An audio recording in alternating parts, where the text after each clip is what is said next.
Hey everyone, so in this video, I'm going to show you how to pin Facebook Marketplace to your navigation bar.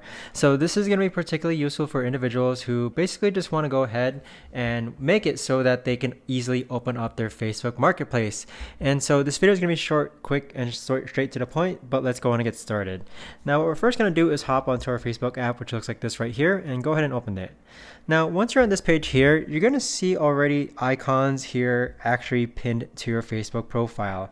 Now in order to actually go ahead and pin your Facebook Marketplace to your navigation bar, what you're going to do is actually go ahead and hold onto one of these icons and then click on customize your tab bar. And then what you see here are basically all the available options for your bar.